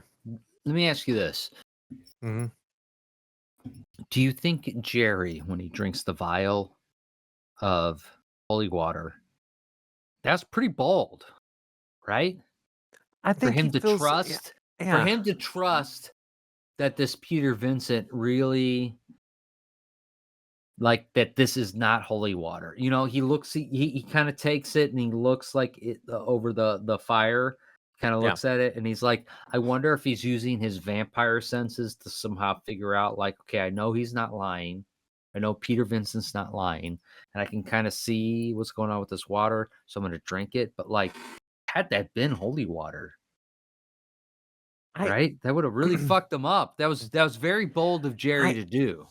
And obviously this is my own like I'm adding all this in subtextually, but I also kind of felt like it's one of those things where it's like this is not his first rodeo, and he's Mhm. been around Yeah. these snake like oil salesmen for like a couple centuries, where one pops up and they're like, yes, I kill vampires, and yes, I can do this, and I am, I can exorcise ghosts out of people, and he's like, I know the routine, so I know this guy is, and maybe it is his senses, whether they are senses that he's adopted over the years of being faced with this, or it's senses that are heightened because he's a vampire. But he can see in this guy when he shows up, he's like, this is not a threat to me. This person is cowardly and weak. And if he says it's not holy water, it's not holy water. And regardless, I'd destroy this person in an instant anyway. I feel like it's reiterated. I feel like in a lot of different actions, though, that like uh Jerry has a lot of hubris from that, like being around the block as a vampire for so long that I think that to that point, right? Like, kind of the club scene, right?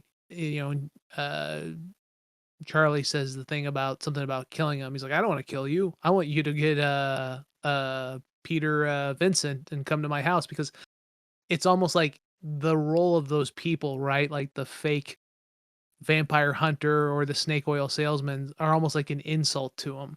And so he wants to destroy all of them because it's like he has such high hubris and he's insulted by their mere presence. And so I think that like, yeah, I mean, it is kind of a foolish move a bit. It's like a needless risk taking.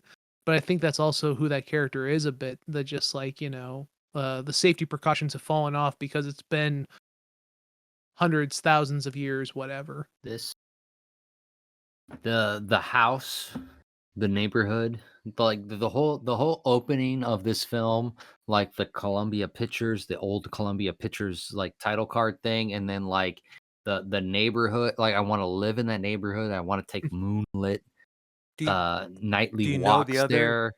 Do you know the other film that was shot on that particular lot in that neighborhood? Well, it's a Disney lot. But do you know what other movie was shot there? A movie I think that you have a strong like love for. The Burbs, right? The Burbs. Yeah. Yeah. Yeah. There's a Uh-huh. lot of classic stuff shot there, but like the Burbs we'll be talking about at some point Yeah. on Hell this yeah. Love podcast. the The Burbs. Burbs. I Burbs is fucking awesome. love the Burbs. Love the good. Burbs.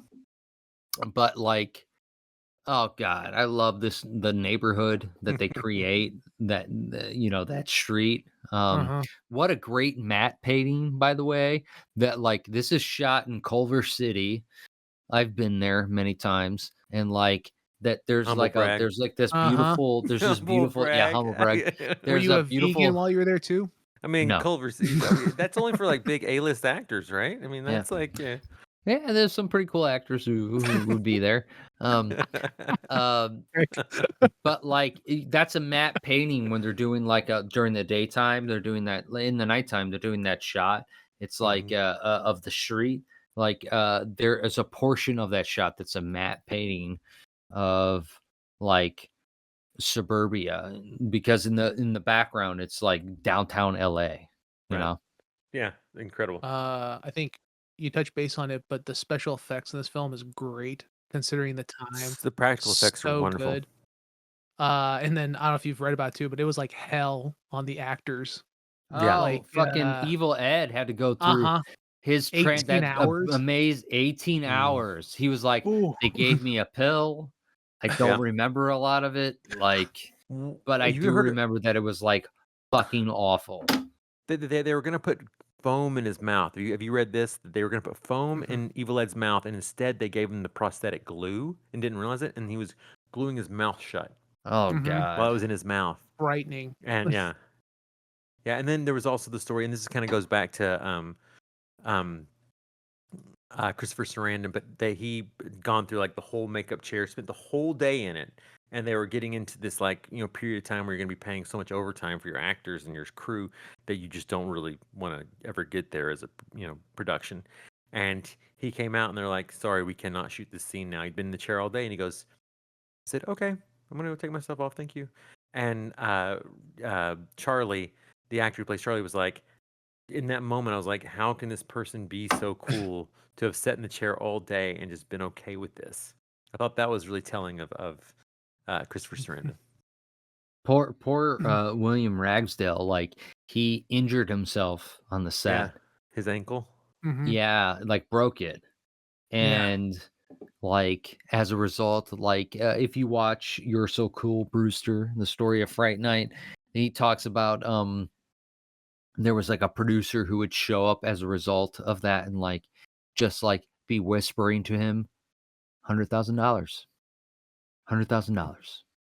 That's what this is costing right now. 100 grand. Really? Yeah. I Man. had heard, and I didn't know that story. That story is crazy, but I had heard that they were pretty much left to their own devices for this film. They were. Yeah. So like it was like the last thing on the slate for like Got it. Columbia that year, right? And they were, which allowed Okay. them to create this unique thing that they were able to make. Mhm. They were thinking Perfect was going to be the John Travolta, Jamie Lee Curtis thing was going to be like the thing, right? It does have the best memes of any. Oh, it's great. Yeah, Oh, yeah. yeah, We yeah, Mickey and I do them back and forth to each other all the time. all day long. Memes. All day None long. of Jamie Lee Curtis. Yeah. All of John Travolta. Yeah, all John Travolta. But that was like a situation where it's like he broke his ankle. So it was I mean, like literally, like film productions are like so expensive.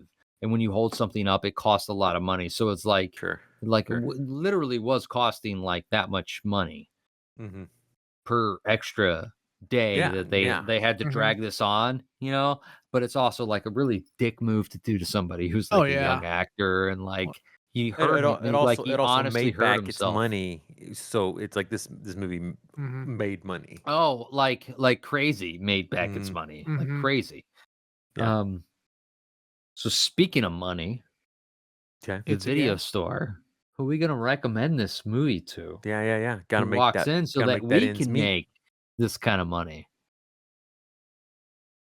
Chris is really doing like a very genuine smile on that joke. I'm gonna lick your face. What? Well, you, again, stop it, you two. You two, stop it. Oh man, I would That I was would not. recommend this was- film to almost anyone and everyone. Yeah, I love that. I love this film. It's so much fun. I think, especially I think again on a rewatch when it's been a little bit of time since I've seen it all the way. It's like one of those things like you see bits and pieces, but to see it from top to bottom, there's so much. And I mean on rewatch too, Amanda Burse is so good Oh, as good. Amy. Yeah. I love She's that great. little. They do that great cut of him being like William Ragsdale being like like it's a vampire to his mom and her going what, and it cuts to Amanda Burse going what, and then she does this little like, is this just a story that you're making up to get back with me? I loved it. It was so sharp, that When- little bit that she had. When Yeah. she's like, I was gonna make love to you. Uh-huh. Oh, hi, Mrs. Brewster. Yes. It's just like she's Charley, I'm ready. Mhm. Like she's she's great. I mean, she's had a wonderful. fantastic career, but it's quite honestly in rewatching this, it's a shame that she didn't get more opportunities to be It's- a lead in things. The double-edged sword of like getting cast in a television show. She like Yeah. she got cast And- as this like And also, uptight yep, neighbor. how they in a, did in a- Marcy Darcy. Yep. Yeah, and it's It like was- that's who she was known as for the rest of her Yep. career, and it was like it gave her a decade of great work, Yep. but it also like Typecasted her as the annoying marm, Yeah. or the annoying a Karen before there was a Karen.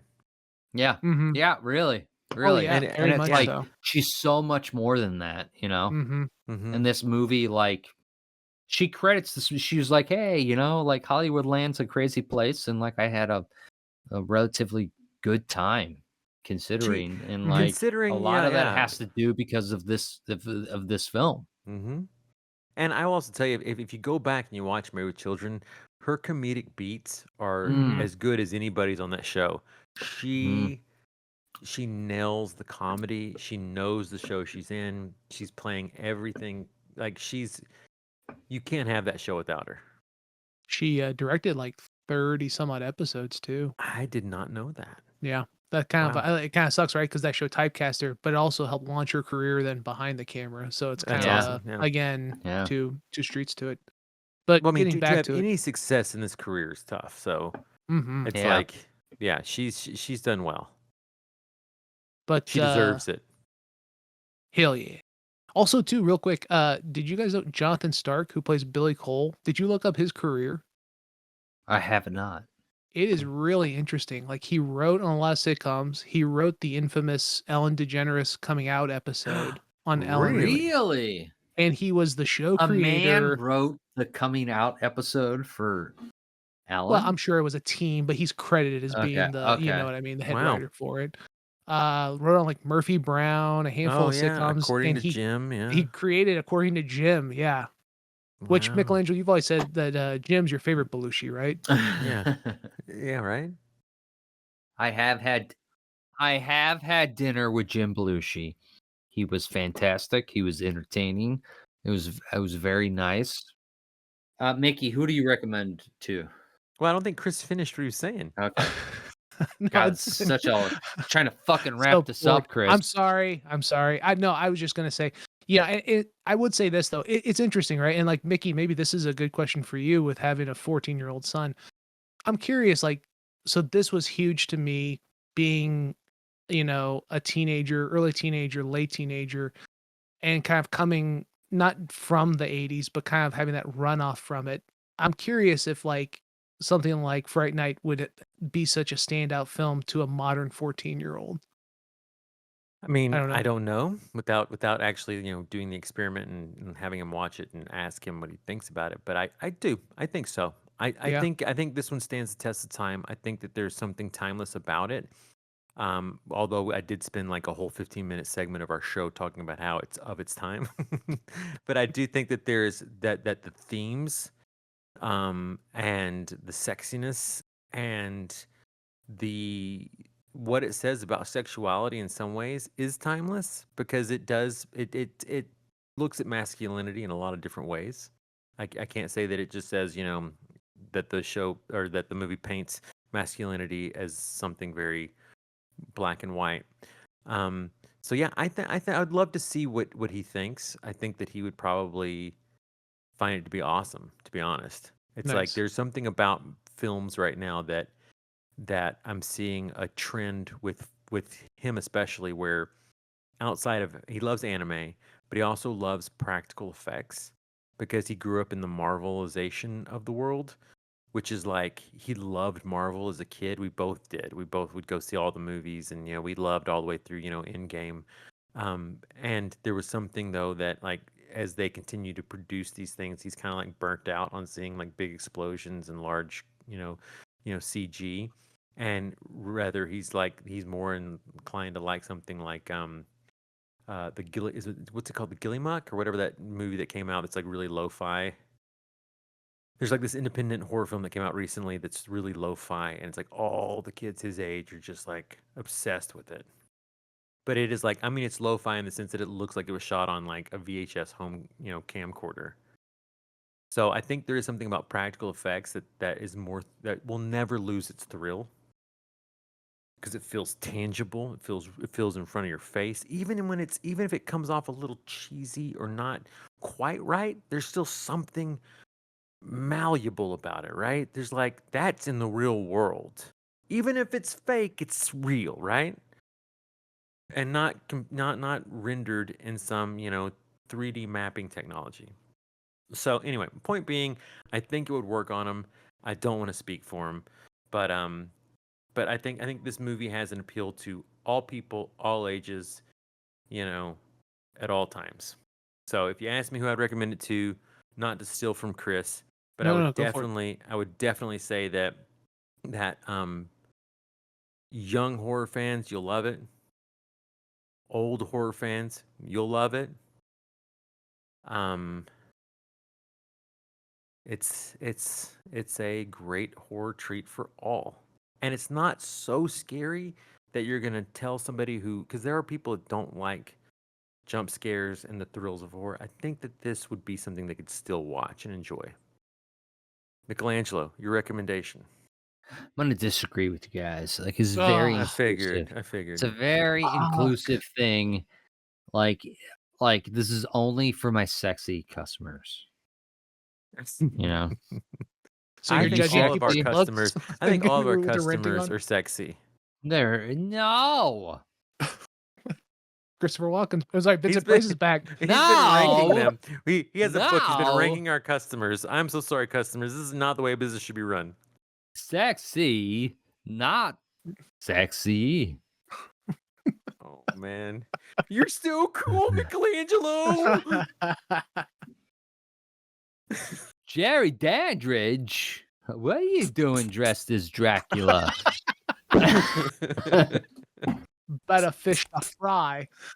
I got not a fish to fry.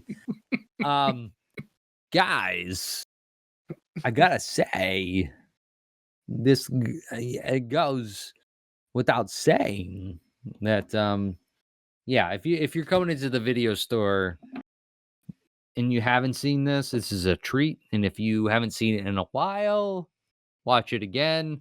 It's for everybody. It's great. It's entryway. It's classic. It's all these things. It's lightning in a bottle. It's fun. It's entertaining. Yeah, it's for everyone. It's up there with like Gremlins and Killer Clowns. It's like it's got something that's kind of just working right. You know, it's people who love their job, love this genre, and you can tell that they did because they put their love and joy into this thing that hopefully, which is a rare thing, jumps off the screen and also makes you love something, you know? So, thank you so much for listening to this episode, listeners. You can follow us on Instagram at the return slot _ horror pod. And we're gonna have a Patreon coming out soon. We'll have that information And we're for on you. Letterboxd. We're on Letterboxd, and it also helps us if you subscribe to our podcast. So if you're listening for your first time and you want to continue to listen, please subscribe. It does help. It helps our rankings. It helps us get discovered. So really appreciate rate it. and review us. 5 stars, obviously. Thank you for listening. We love you. Thank you to Red Tower. Thank you to Negative Kitty. And we got one more episode left before we move on to Halloween.